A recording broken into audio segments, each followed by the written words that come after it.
El viento del desierto golpeaba con furia contra las ventanas del cuartel militar, mientras el sargento Miguel Ángel Rodríguez terminaba de revisar los informes del día. Sus manos curtidas por años de servicio temblaban ligeramente, no por el frío que se filtraba por las grietas del edificio, sino por algo mucho más profundo que había comenzado a carcomerlo desde hace semanas. La duda. Era marzo de 2019. Y Miguel lavaba venidos años sirviendo a su país con una dedicación que rayaba en la obsesión. Había ingresado al ejército como un joven de 18 años, lleno de ideales y con el corazón hinchado de patriotismo. Su padre, un veterano de guerra, lo había inculcado desde pequeño que servir a la patria era el honor más grande que un hombre podía tener. Pero ahora, a los 40 años, esas certezas comenzaban a desmoronarse como castillos de arena. La base militar General Fierro se encontraba en una de las zonas más conflictivas del país, donde el narcotráfico había convertido cada día en una batalla campal. Miguel había perdido la cuenta de cuántos compañeros habían quedado en enfrentamientos, cuántas madres había consolado, cuántos funerales había presenciado con la bandera cubriendo ataúdes de jóvenes soldados que apenas comenzaban a vivir. Esa mañana había recibido una llamada que cambiaría todo. Su hermana menor, Carmen, trabajaba como periodista en la capital y había estado investigando casos de corrupción en las Fuerzas Armadas. Su voz sonaba alterada cuando le contó sobre un documento que había encontrado, un listado con nombres de militares que supuestamente habían participado en operaciones encubiertas de doses. El nombre de Miguel aparecía en esa lista. Miguel, necesito que me digas la verdad. Había dicho Carmen con voz temblorosa. ¿Qué operación realizaste en 2015 en la región de San Lucas? Porque según este documento, participaste en algo llamado Operación Sombra Roja. Y hay testimonios de civiles que hablan de abusos, de desapariciones. Miguel había colgado el teléfono sin responder. No porque fuera culpable, sino porque genuinamente no recordaba ninguna operación con ese nombre. Los últimos años habían sido un torbellino de misiones, patrullas, enfrentamientos y operativos que se difuminaban en su memoria como una película mal editada. Pero esa noche, mientras yacía en su mirando el techo agrietado del dormitorio, comenzó a reconstruir sus recuerdos de 2015. 2015 había sido el año más intenso de su carrera. Su unidad había sido enviada a combatir células del narcotráfico que operaban en la Sierra, una región montañosa, donde las comunicaciones eran esporádicas y las órdenes llegaban a través de radios con interferencia. Recordaba el rostro de su capitán, un hombre de pocas palabras llamado Herrera, que había muerto 6 meses después, en una emboscada. Recordaba las noches en vela, los enfrentamientos que duraban horas, el miedo constante de no ver un nuevo amanecer. Pero había algo más, algo que su mente parecía haber sepultado deliberadamente. Fragmentos de conversaciones susurradas, órdenes que no seguían los protocolos estándar, civiles que huían cuando veían sus uniformes. Y sobre todo, recordaba a un hombre mayor, un campesino de unos 60 años que había intercedido cuando encontraron a unos jóvenes con armas. El hombre había regado, había explicado que eran sus nietos, que las armas las habían encontrado abandonadas. Miguel recordaba haber dudado, haber sentido que algo no estaba bien, pero las órdenes habían sido claras. Cualquier persona armada debía ser considerada enemiga. Lo que siguió después permanecía borroso en su memoria, como si su propio cerebro hubiera decidido protegerlo de esos recuerdos. Pero ahora, con la acusación de su hermana resonando en su cabeza, los fragmentos comenzaban a unirse formando un rompecabezas que lo aterrorizaba. Al día siguiente, Miguel decidió hacer algo que no había hecho en años. Solicitar permiso para revisar los archivos de sus misiones pasadas. El oficial de archivos, un teniente joven y nervioso, lo miró con extrañeza pero accedió a su petición. Mientras esperaba, en la pequeña oficina llena de estantes repletos de expedientes, Miguel sintió como si estuviera a punto de abrir la caja de Pandora. Los archivos de 2015 eran voluminosos, llenos de reports, coordenadas, listas de bajas enemigas, y civiles protegidos. Pero cuando busco cualquier referencia a la operación sombra roja, no encuentro absolutamente nada. Era como si esa operación nunca hubiera existido oficialmente. Sin embargo, había discrepancias extrañas en las fechas, periodos de varios días donde no había reports de actividad, vacíos inexplicables en su historial de servicio. Fue entonces cuando encontró una fotografía que le heló la sangre. Era una foto grupal de su unidad tomada en diciembre de 2015, después de una operación exitosa, según decía la nota al reverso.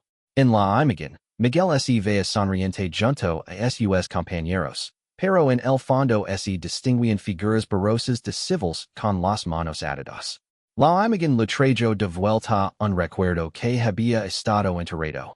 El llanto de una mujer, el ruido de vehículos alejandos en la noche, y la sensación de haber cruzado una línea que no tenía regreso. Y esa noche, Miguel no pudo dormir. Se levantó varias veces para vomitar, sintiendo como, a su propio cuerpo recordara la verdad que comenzaba a emerger. Había participado en algo terrible, algo que contravenía todo lo que él creía representar como soldado. Pero lo más devastador era la certeza de que no había sido el único, de que era parte de un sistema más grande, más corrupto de lo que había imaginado. La llamada llegó a las 3 de la mañana. Era su hermana nuevamente, pero esta vez su voz sonaba diferente, asustada. Miguel, tienes que salir de ahí. He estado recibiendo amenazas. Alguien sabe que estoy investigando esto, y mencionaron tu nombre. Dijeron que si no detengo la investigación, tanto tú como yo pagaremos las consecuencias. Miguel sintió como si el mundo se desplomara a su alrededor. No solo había participado en actos que lo avergonzaban profundamente, sino que ahora su hermana estaba en peligro por su culpa. La red de corrupción era más extensa de lo que habían imaginado, y tenía tentáculos que llegaban hasta lugares que él había considerado seguros. Durante los días siguientes, Miguel comenzó a notar cambios sutiles en su entorno. Sus superiores lo miraban de manera diferente. Sus compañeros parecían evitar conversaciones prolongadas con él, y había una tensión en el aire que no podía explicar. Era como si todos supieran algo que él acababa de descubrir, como si hubiera sido el último en enterarse de un secreto a voces. Una tarde, mientras revisaba el equipo en el armería, escuchó una conversación entre dos oficiales que lo dejó helado. Hablaban sobre limpiar expedientes, sobre testimonios problemáticos, y sobre la necesidad de proteger la institución. Cuando lo vieron, la conversación se detuvo abruptamente, y uno de los oficiales le dirigió una mirada que Miguel interpretó como una advertencia. Y esa misma noche, Miguel tomó la decisión más difícil de su vida. No podía seguir viviendo en la negación, no podía continuar sirviendo en una institución que había traicionado sus propios principios. Pero tampoco podía simplemente renunciar a ellos, porque sabía que eso no protegería a su hermana y evitaría que otros soldados pasaran por lo mismo que él había vivido. Decidió que necesitaba más información, más pruebas de lo que realmente había ocurrido en 2015. Y para eso, tendría que hacer algo que nunca había imaginado. Actuar en contra de su propia institución, buscar la verdad, aunque eso significara destruir todo, en lo que había creído durante más de 2 décadas. La búsqueda de la verdad estaba a punto de comenzar, y Miguel Rodríguez no tenía idea de que esa búsqueda no solo cambiaría su vida, sino que lo llevaría a un lugar que jamás había imaginado. Un muro donde su nombre estaría grabado, no como el criminal que temía ser, sino como algo completamente diferente.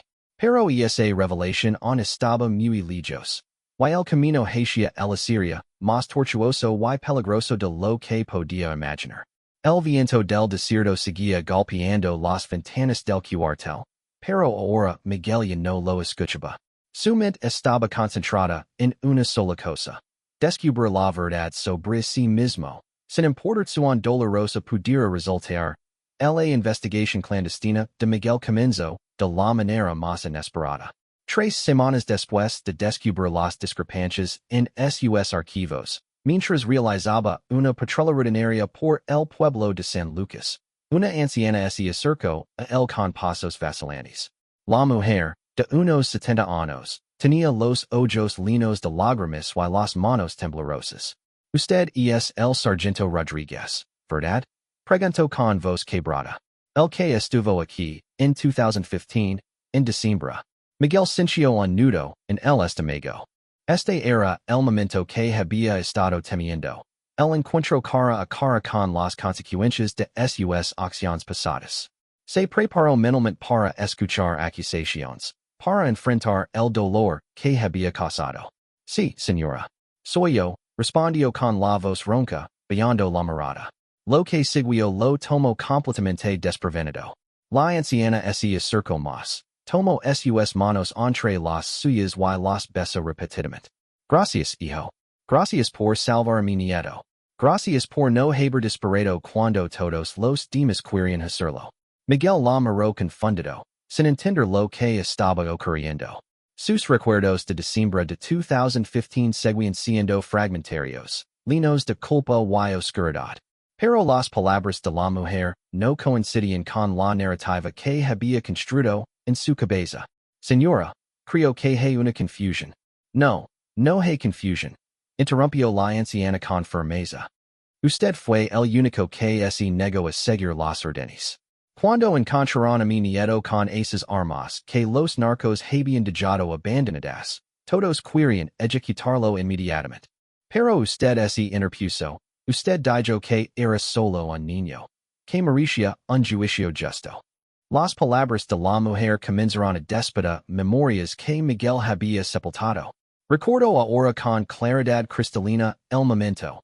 Un adolescente de 15 años, asustado y temblando, rodeado de soldados con las armas apuntando.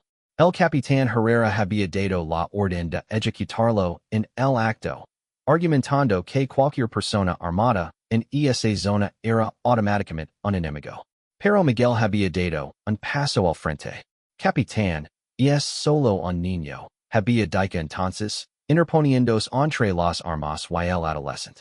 Podemos llevarlo para interrogatorio. Si es culpable, que lo juzguen apropiadamente. La discusión que siguió había sido intensa.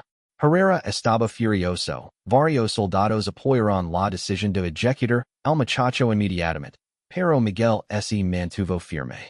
Finalmente, habían llevado al joven al cuartel para interrogatorio, donde se comprobó que efectivamente era inocente.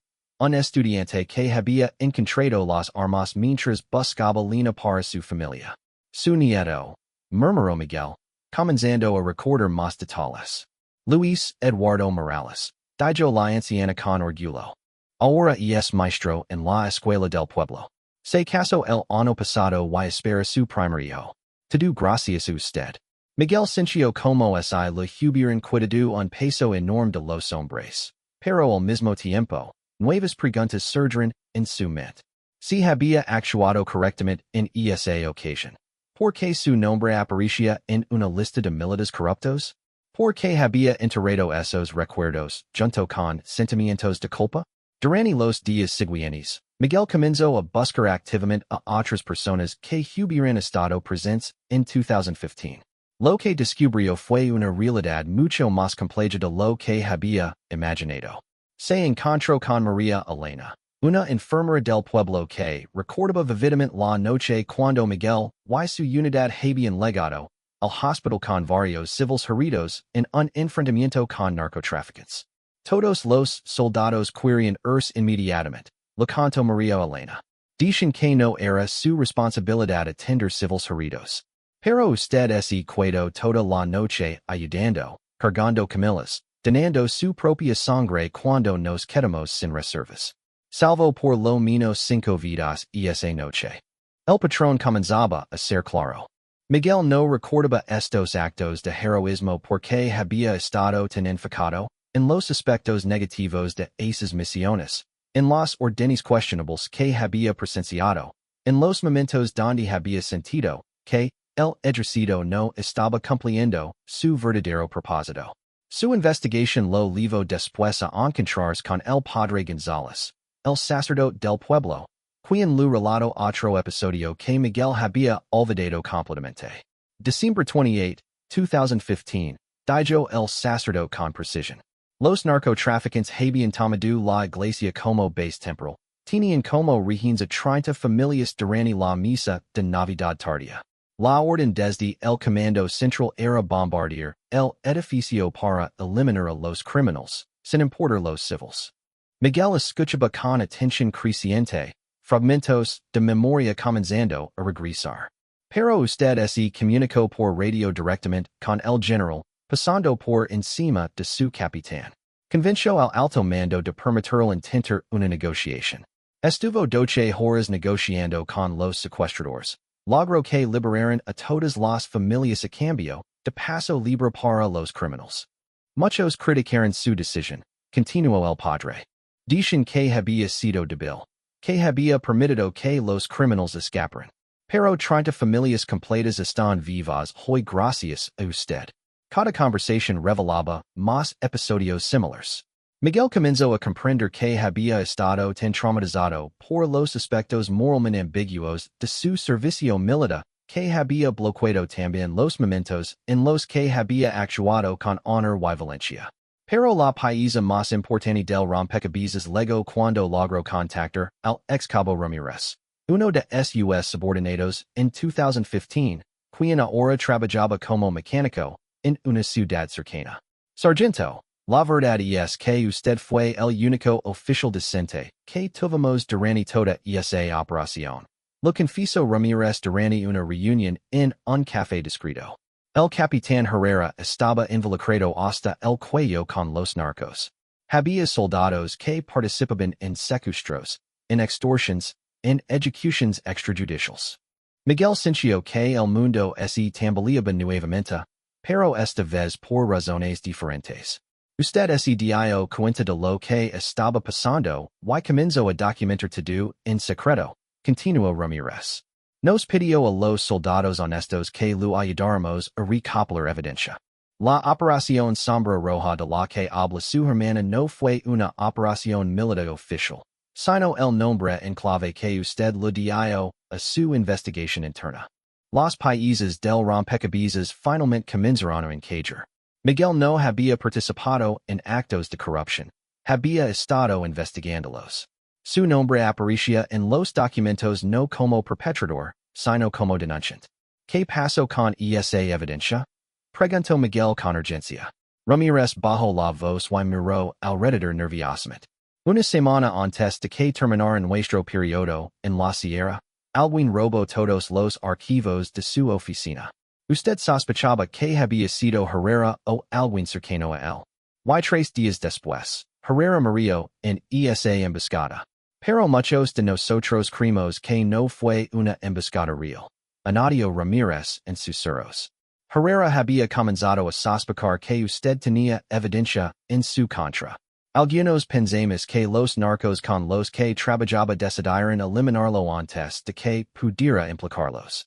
Miguel salió de esa reunión con sentimientos contradictorios.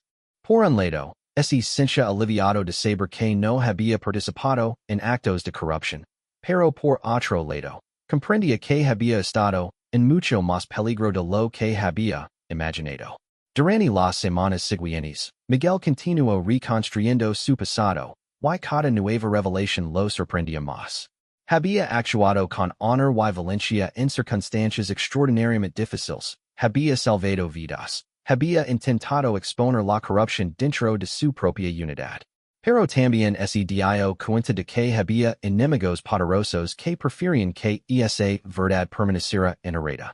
Los testimonios que había recopilado en 2015 implicaban no solo al capitán Herrera, sino a una red de corrupción que llegaba hasta niveles muy altos de la jerarquía militar. La confirmación de esto llegó cuando su hermana Carmen lo contactó nuevamente, esta vez con noticias alarmantes. Miguel, he estado investigando más profundo, y hay algo que necesitas saber. Tu nombre no está en esa lista como criminal. Está ahí como testigo protegido. Aparentemente, in 2016, varios meses después de tu regreso de la sierra, entregaste un testimonio detallado a la Fiscalía Militar sobre lo que habías presenciado. Miguel quedó en shock. No recordaba haber dado ningún testimonio in 2016. Según los archivos, fuiste contactado por investigadores de la Fiscalía que habían recibido una denuncia anónima sobre corrupción en tu unidad. Tu testimonio fue clave para iniciar una investigación que llevó al arresto de varios oficiales de alto rango. Pero, continuó Carmen, parece que después de dar tu testimonio, solicitaste un traslado inmediato y procedimientos para abordar tu participación en la investigación. Según los documentos, recibiste amenazas de muerte y temías por tu seguridad. Miguel comenzaba a entender por qué su mente había sepultado tantos recuerdos. No había sido solo trauma por presenciar actos terribles, había sido una forma de protección psicológica después de convertirse en objetivo de una red criminal poderosa. Y esa noche, mientras reflexionaba sobre todo lo que había descubierto, Miguel se dio cuenta de que su búsqueda de la verdad había llegado a un punto crítico. Sabía quién era realmente, sabía que había actuado con honor, pero también sabía que había fuerzas poderosas que querían mantener esa verdad oculta. Lo que no sabía era que su historia estaba a punto de tomar un giro completamente inesperado, y que la verdad que había estado buscando lo llevaría a un lugar que jamás había imaginado. El camino hacia el Muro donde su nombre estaría grabado como héroe apenas había comenzado, pero las bases de esa leyenda ya estaban siendo construidas con cada verdad que salía a la luz.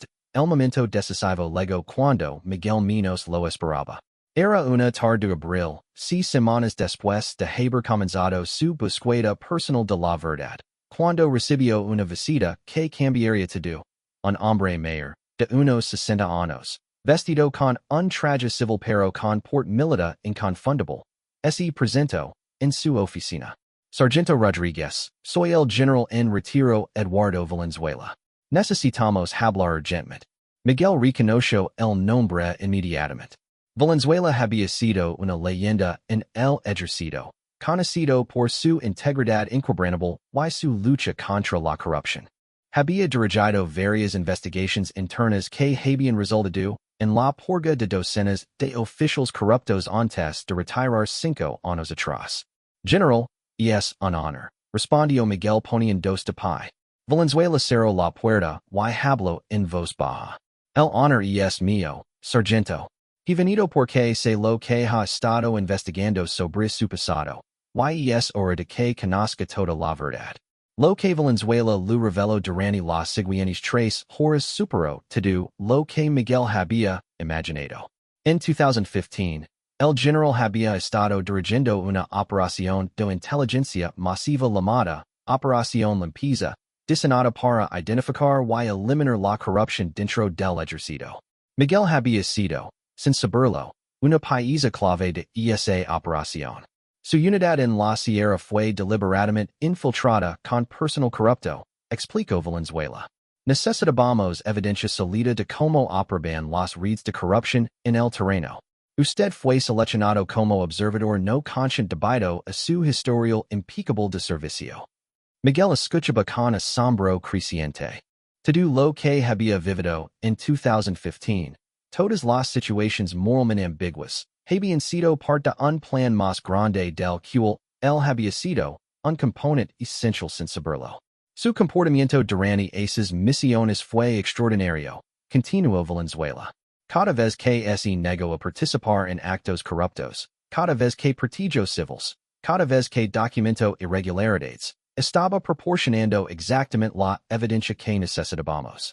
Pero, general, ¿por qué no me dijeron nada en su momento? Valenzuela suspiró profundamente. Porque su reacción genuina era crucial. Necesitábamos que su comportamiento fuera auténtico, no actuado. Además, la red de corrupción era más extensa de lo que habíamos anticipado. Había informantes en lugares que creíamos seguros. El general lo entregó entonces un folder grueso marcado como clasificado. Esto contenía el informe completo de la operación limpieza. Gracias a su comportamiento y documentación, logramos desmantelar una red que involucraba a más de 200 militares corruptos, desde soldados rasos hasta generals. Se confiscaron más de 50 millones de dólares en activos ilícitos y se liberaron cientos de civiles que habían sido víctimas de extorsión y secuestro por parte de militares corruptos. Miguel abrió el folder con manos temblorosas. La primera página era un resumen ejecutivo que lo mencionaba, por nombre como elemento clave, en el éxito de la operación. Había fotografías de militares arrestados, documentos confiscados, testimonios de víctimas liberadas. Era una operación de una magnitud que jamás había imaginado. Hubo un problema. Continuó Valenzuela con expresión seria. La investigación reveló que la corrupción llegaba hasta niveles muy altos del gobierno. Algunos de los implicados tenían contactos en la fiscalía, en el poder judicial, incluso en el ejecutivo. Su vida estaba en peligro inmediato. Por eso solicitó el traslado y el borrado de registros, comprendió Miguel. Exactamente. Fue una decisión mía, no suya. Orden que fuera transferido inmediatamente a una base remota y que toda evidencia de su participación consciente fuera clasificada al más alto nivel. Su testimonio oficial fue grabado en secreto y guardado en archivos especiales. Valenzuela se acercó más a Miguel y bajó on más la voz. Pero hay algo más que necesita saber. En 2020, 5 años después de la operación limpieza, su testimonio fue crucial para una segunda investigación internacional. La información que usted recopiló en 2015 se usó como evidencia en casos contra redes de narcotráfico que operaban en 6 países. Miguel se sintió abrumado. Todo lo que había creído sobre sí mismo durante los últimos años había estado completamente equivocado. La razón por la que estoy aquí ahora, dijo Valenzuela levantándose, es porque esa segunda investigación acaba de concluir. 3 carteles internacionales han sido desmantelados, más de 500 criminales han sido arrestados, y se han liberado más de 1000 víctimas de trata de personas. El general se dirigió hacia la puerta, pero se detuvo y se volteó hacia Miguel. Hay algo más. En 2 semanas, habrá una ceremonia especial en la capital. Se inaugurará un monumento nacional dedicado a los héroes anónimos de la lucha contra el narcotráfico y la corrupción. Su nombre estará grabado en ese muro, junto con el de otros 25 militares cuyas acciones fueron fundamentales pero que permanecieron en el anonimato por razones de seguridad. Miguel no podía articular palabra. La ironía era abrumadora. Había pasado meses torturándose pensando que era un criminal, cuando en realidad había sido uno de los elementos más importantes en operaciones que habían salvado miles de vidas. ¿Por qué me dicen esto ahora? Logró preguntar finalmente. ¿Por qué las investigaciones han terminado? Las redes criminales han sido desmanteladas. Y no hay peligro inmediato para su seguridad. Además, añadió Valenzuela con una sonrisa. ¿Por qué ese Maurice saber quién es realmente? Durante los días siguientes, Miguel tuvo acceso a documentos que le revelaron el alcance completo de su impacto. Su negativa a ejecutar el joven Luis Eduardo Morales no solo había salvado una vida, sino que había llevado al descubrimiento de un programa sistemático de ejecuciones extrajudiciales. Su trabajo en el hospital había expuesto una red de tráfico de órganos que operaba a través de instalaciones médicas. Sus reports sobre actividades sospechosas habían llevado al descubrimiento de campos de entrenamiento para sicarios. Cada acto de integridad que había realizado instintivamente había tenido consecuencias enormes que él nunca había conocido. La revelación más impactante llegó cuando leo sobre el destino del capitán Herrera. Efectivamente no había muerto en una emboscada normal.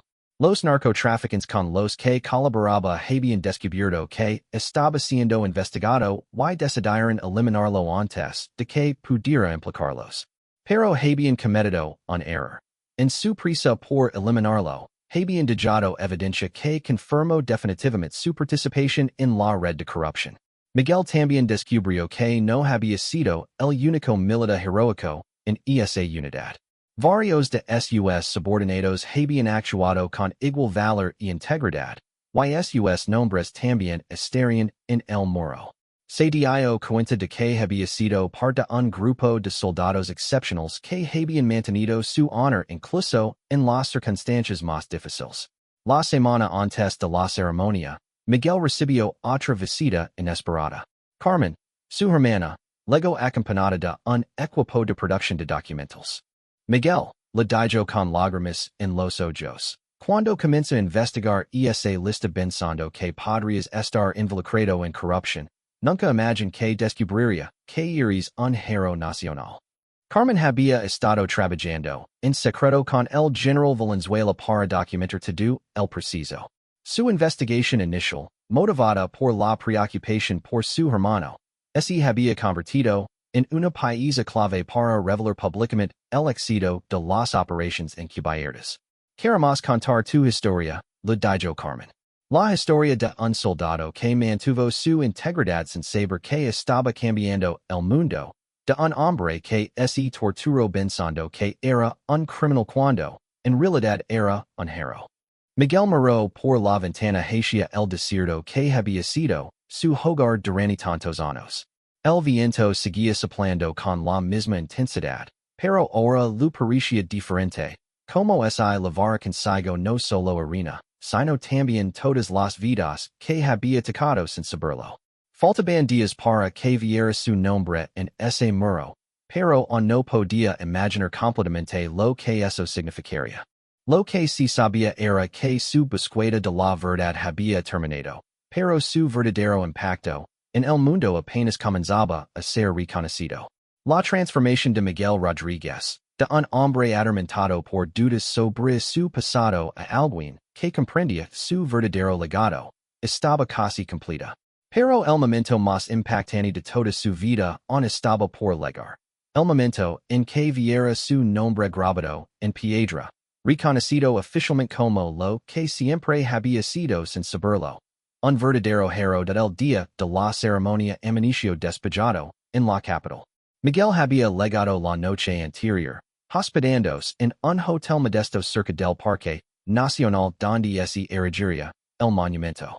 No había dormido bien. La anticipación y la incredulidad se mezclaban en su pecho como una tormenta silenciosa. Se levantó temprano y caminó por las calles en vacías hasta llegar al parque. Ali, cubierto por una lona inmensa, se alzaba la estructura que pronto revelaría su nombre junto al de otros héroes anónimos. Miguel se sentó en una banca cercana, observando a los trabajadores hacer los preparativos finales para la ceremonia que comenzaría en 6 horas. Mientras esperaba, comenzaron a llegar otras personas. Un hombre de unos 50 años se acercó vacilante, mirando alternativamente el monumento cubierto y Miguel. ¿Sargento Rodríguez? Preguntó con voz temblorosa. Miguel asintió, y el hombre se presentó como Carlos Mendoza, padre de uno de los soldados que había servido bajo sus órdenes en 2015. Mi hijo Roberto me contó todo lo que usted hizo por él y por los demás soldados honestos en esa unidad. Dijo Carlos con lágrimas en los ojos. Él está vivo hoy porque usted lo protegió cuando descubrió que se negaba a participar en las actividades corruptas del capitán Herrera. Miguel recordó vividamente a Roberto, un soldado joven y nervioso que se había acercado a él una noche para confesar que había sido presionado para participar en extorsiones a comerciantes locales. Lo dijo que no se preocupará, que lo mantendría alejado de esas actividades, recordó Miguel. Más que eso, continuó Carlos. Roberto me contó que usted reorganizó los turnos y las asignaciones para proteger a todos los soldados honestos, creando una especie de escudo alrededor de ellos sin que se dieran cuenta. Durante la siguiente hora, más personas comenzaron a acercarse. Familiares de soldados que habían servido con Miguel, civiles que habían sido protegidos durante las operaciones en la sierra, incluso funcionarios gubernamentales que habían trabajado con los resultados de las investigaciones en las que, sin saberlo, él había sido pieza clave. Una mujer mayor, elegantemente vestida, se acercó con pasos decididos. Sargento Rodriguez, soy la doctora Elena Ruiz, directora del Instituto Nacional contra la Trata de Personas. Miguel la escuchó atentamente mientras ella lo explicaba algo que lo dejó sin palabras. La información que usted recopiló sobre rutas de tráfico de personas en la Sierra en 2015 fue fundamental para desmantelar una red que trasladaba víctimas desde Centroamérica hacia Estados Unidos. Hemos logrado rescatar a más de 300 mujeres y niños en los últimos 4 años gracias a esa información inicial. Cada revelación era más impactante que la anterior. Miguel comenzó a comprender que su impacto había sido exponencial. Cada acto de integridad había generado ondas que se extendían mucho más allá de lo que podía haber imaginado. El general Valenzuela legó una hora antes de la ceremonia, acompañado de varios oficiales de alto rango y funcionarios civiles. Sargento, hay algunas personas que quieren conocerlo antes de la ceremonia, dijo Valenzuela. Lo que siguió fue una serie de encuentros que redefinieron completamente la comprensión de Miguel sobre su propio legado. Se encontró cara a cara con el fiscal general de la nación, quien lo explicó como su testimonio había sido la base para reformar por completo los protocolos de investigación de corrupción militar. Conoció al director de la Agencia Nacional de Inteligencia, quien lo reveló que la metodología desarrollada a partir de su experiencia se estaba utilizando en operaciones encubiertas en toda América Latina. Pero el encuentro más emotivo fue con un grupo de 12 personas, hombres y mujeres de diferentes edades, que se presentaron como ex-víctimas de trata de personas liberadas gracias a las operaciones que se derivaron de su trabajo inicial. Una joven de unos 25 años, que se identificó como María, habló en nombre del grupo. Señor Sargento, nosotros no sabíamos que existía hasta esta semana. Pero cuando nos enteramos de que la investigación que llevó a nuestro rescate comenzó con información que usted proporcionó, quisimos venir a dar las gracias personalmente. Miguel escuchaba con lágrimas en los ojos mientras María lo contaba como había sido secuestrada cuando tenía 16 años y trasladada a través de la sierra donde él había servido. Los datos de rutas y horarios que él había documentado rutinariamente habían sido la clave para interceptar las operaciones de tráfico años después. Ahora soy enfermera, continuó María. Tengo una hija de 3 años y un esposo maravilloso. Tengo una vida que nunca habría sido posible sin su trabajo. Cuando finalmente llegó el momento de la ceremonia, Miguel se sentía abrumado pero también, por primera vez en años, completamente en paz consigo mismo.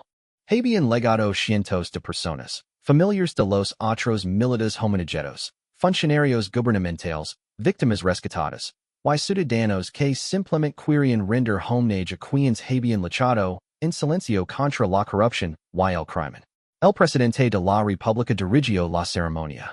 En su discurso, explicó la importancia de reconocer a quienes habían servido con honor en operaciones que debían mantenerse en secreto por razones de seguridad nacional. Estos 26 nombres que serán revelados hoy, dijo el presidente, representan lo mejor de nuestras fuerzas armadas. Son hombres y mujeres que mantuvieron su integridad y su compromiso con la justicia, incluso cuando no sabían que sus acciones estaban siendo observadas, documentadas y utilizadas para operaciones más grandes.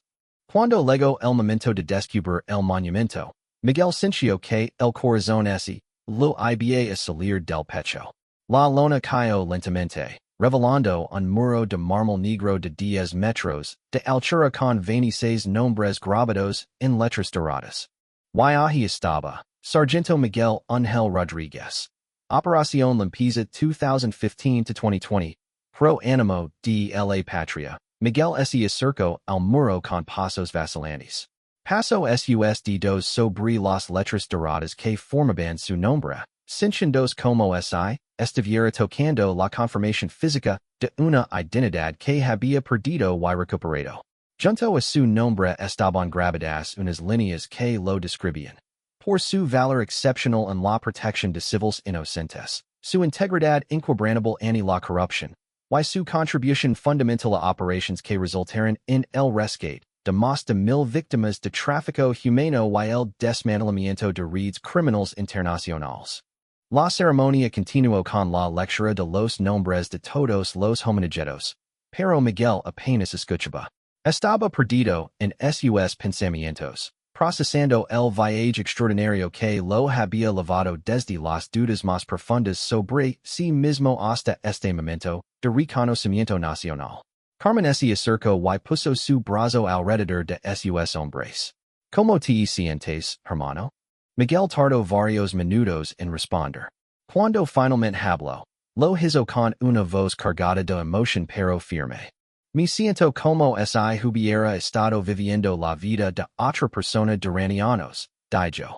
Todo este tiempo pensé que había fallado como soldado, que había participado en cosas terribles. Ahora me doy cuenta de que estaba viviendo exactamente la vida que debía vivir, haciendo exactamente lo que debía hacer. Después de la ceremonia oficial, Miguel se quedó junto al muro durante horas. Decenas de personas se acercaron para hablar con él, para agradecerle, para contarle cómo su trabajo había impactado sus vidas de maneras que él nunca había conocido. Al atardecer, cuando la multitud finalmente se dispersó, Miguel se encontró solo frente al muro con el general Valenzuela. Alguna vez imaginó que la guerrilla a este punto cuando comenzó a investigar su propio pasado hace 2 meses. Lo preguntó el general. Miguel sonrió, la primera sonrisa genuina que había tenido en años. General, hace 2 meses pensaba que era un criminal. Hoy descubro que soy un héroe nacional. No, definitivamente nunca imaginé este momento. ¿Y qué hará ahora? Miguel miró su nombre grabado en el muro una vez más. Luego miró hacia el horizonte donde el sol se ponía sobre la capital. Ahora regresaré a mi base, dijo con determinación. Pero esta vez saber exactamente quién soy y por qué sirvo. Seguir siendo el mismo soldado de siempre. Pero ahora con la certeza de que hacer lo correcto siempre vale la pena, incluso cuando nadie está mirando. Y esa noche, Miguel volvió a su hotel y escribió una larga carta a todos los soldados que habían servido bajo sus órdenes durante los años. En ella, les explicaba lo que había aprendido, que la verdadera medida de un soldado no está en las medallas que recibe o el reconocimiento público que obtiene, sino en las decisiones que toma cuando nadie más está viendo, en la integridad que mantiene cuando es más difícil hacerlo, en la vida de cada persona que protege sin esperar nada a cambio. Al día siguiente, Miguel regresó a su base en el desierto. El viento seguía soplando con la misma fuerza. Las montañas seguían siendo igual de imponentes, y sus responsabilidades seguían siendo las mismas. Pero él era completamente diferente. Ya no era un hombre atormentado por dudas sobre su pasado, sino alguien que conocía el verdadero peso de sus acciones. Ya no era un soldado que cuestionaba el valor de su servicio, sino un héroe confirmado, que entendía que el heroísmo real rara vez viene acompañado de fanfarrias o reconocimiento inmediato. Su nombre estaba grabado en mármol negro con letras doradas en la capital del país.